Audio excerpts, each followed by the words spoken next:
Subaru. It's broken! Oh brother, what in the world have we got ourselves into? Okay, so I'm sure you guys have a lot of questions right now. Mainly, why does that car sound like that? Why do you have an STI hatchback? What is going on? Why does the front bumper look like it's about to fall off? This is a 2009 STI hatchback. It has around 178,000, 180,000 miles. It is EJ257. As you can see, it has a lot of aftermarket stuff. We've got a turbo inlet, intake, Cobb 20G turbo, boost controller somewhere probably, I would hope. Team springs, Koenig wheels, or team coilovers, sorry. I believe it has a catless downpipe or a catted downpipe, unequal length header that's aftermarket. It's missing a radiator mount, it's whatever. But enough of going through the car. You guys are probably wondering, why the heck do I have this? So this is actually a friend of mine's car. This is not mine. I did not buy this. I kind of wish it was mine, but it's not, so just go ahead and get that out the way.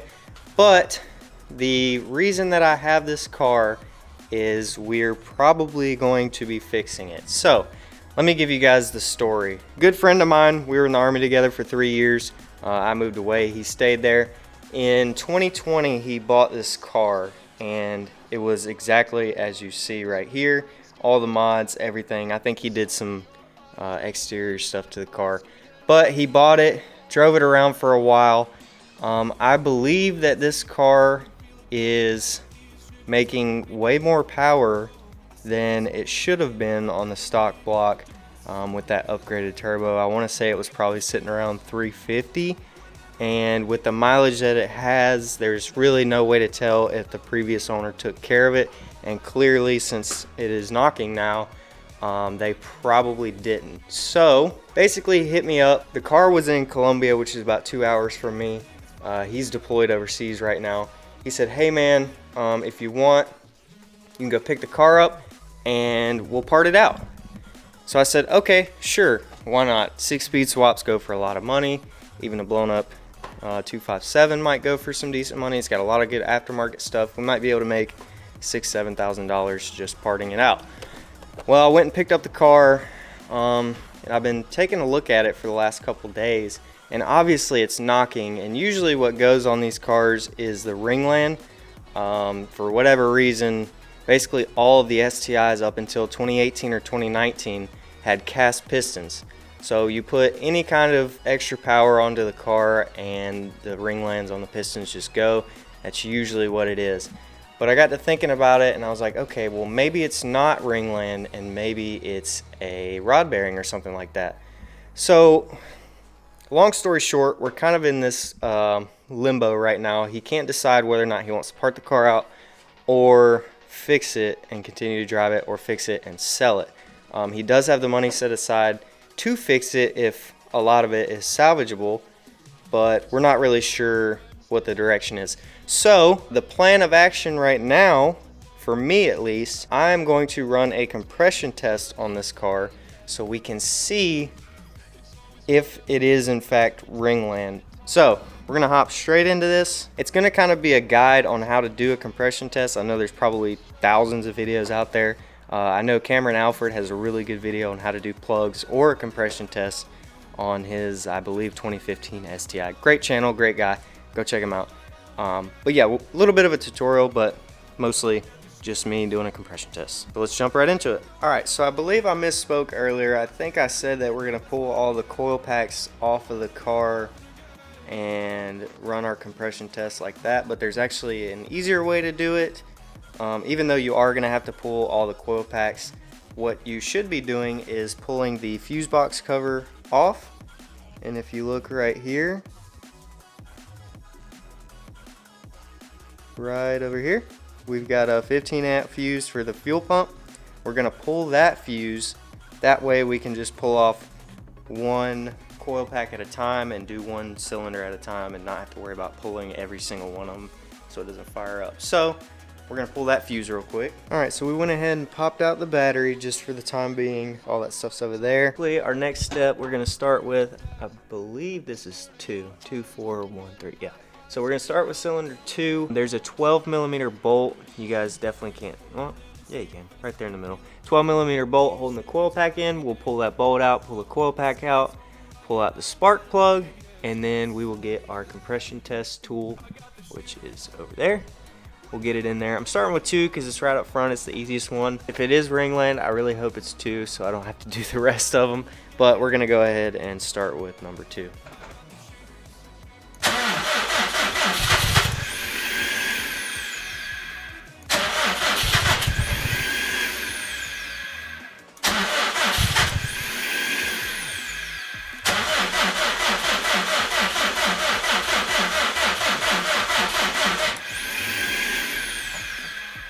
Alright, so we were fighting with it a little bit.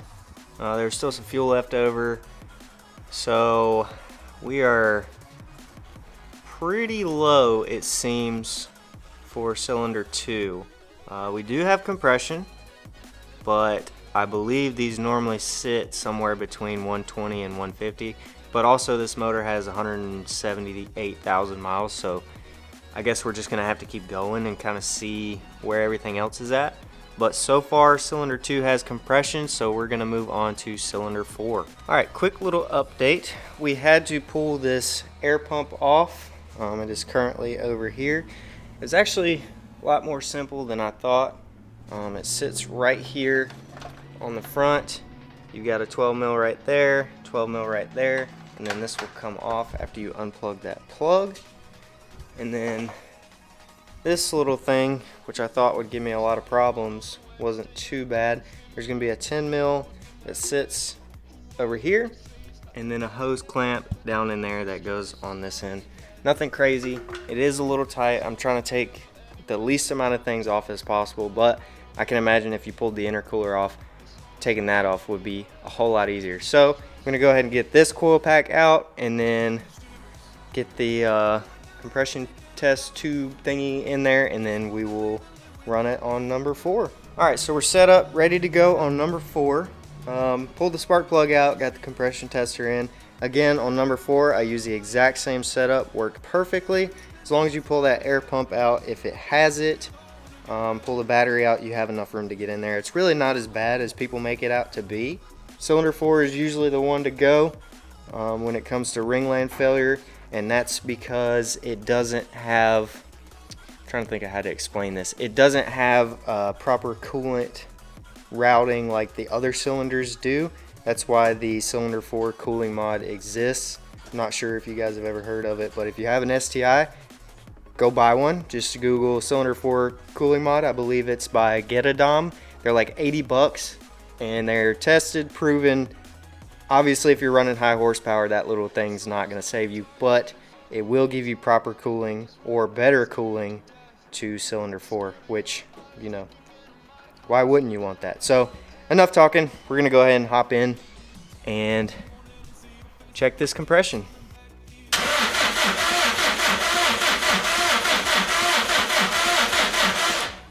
Okay, so I am thoroughly surprised. Cylinder 4 is sitting around 115-ish. Sorry. I really thought it was gonna be dead. I really did. I thought cylinder 4 was gonna have ringland and we were gonna have 0 compression.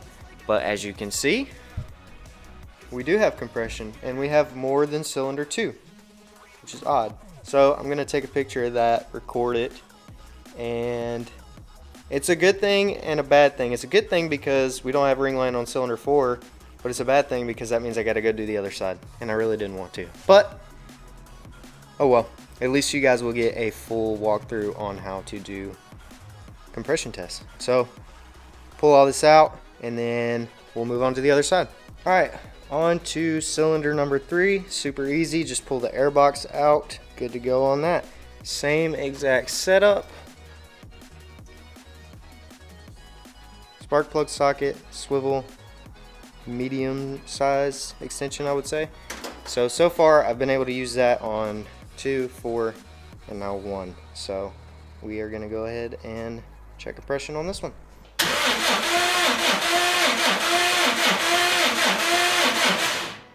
So about the same compression as cylinder 4. It's right in between cylinder 2 and 4. So we're looking pretty even across the board so far. Continuing on with our little our finds of things being not right. There's one. The clip for the coil pack, the plug, is broken and it is zip tied all the way around. That's not supposed to be like that. Alright, so we're ready to go on the final one. This will be cylinder 3, and so far it has been good, so hopefully the cylinder also has compression. We will see though.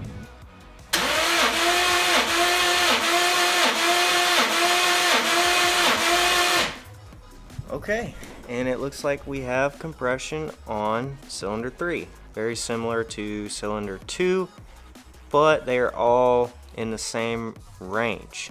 Alright, so we have ran a compression test on every single cylinder, and the final numbers are cylinder 1, 100 psi, cylinder 2, 102 psi, cylinder 3, 100 psi, and cylinder 4, 110 psi.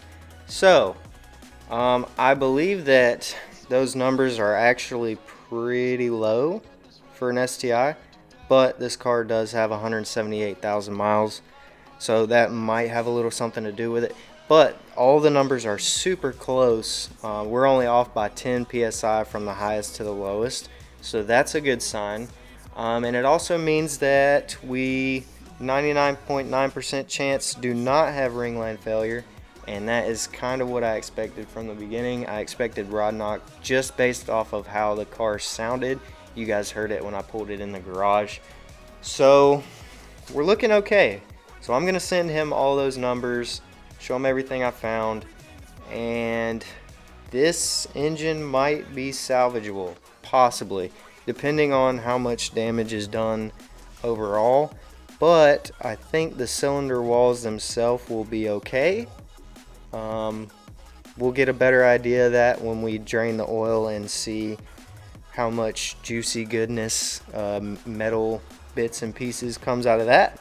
But overall, no ringland failure, pretty good sign.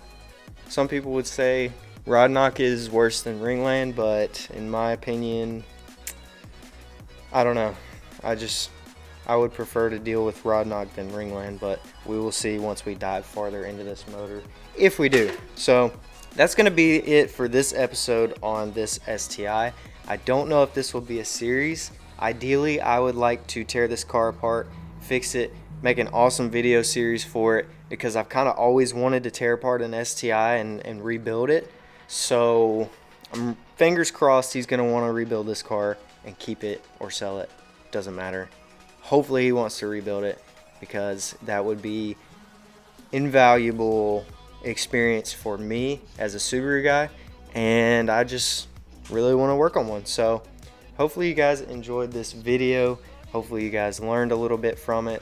One last thing before we go, this is the setup I used on all 4 cylinders, and it worked for all 4. So spark plug socket, swivel, and then this extension right here. It's like a medium-sized extension, and that is for a 3/8 drive. Use that on all 4, worked perfect.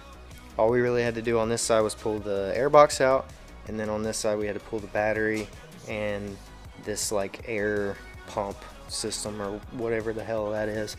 But that's going to be it for this video. Hopefully you guys enjoyed. If you have any questions, feel free to ask. If you guys want to see more on this in the meantime while we figure out what we're doing with this car, let me know. We can do like a walk around or something like that. Obviously we're not going to drive it because we don't want to tear it up. This is the last time it's going to physically drive, but I really had no choice but to drive it into the garage. So again, that's going to be it. Hopefully you guys enjoyed, and I'll see you in the next video.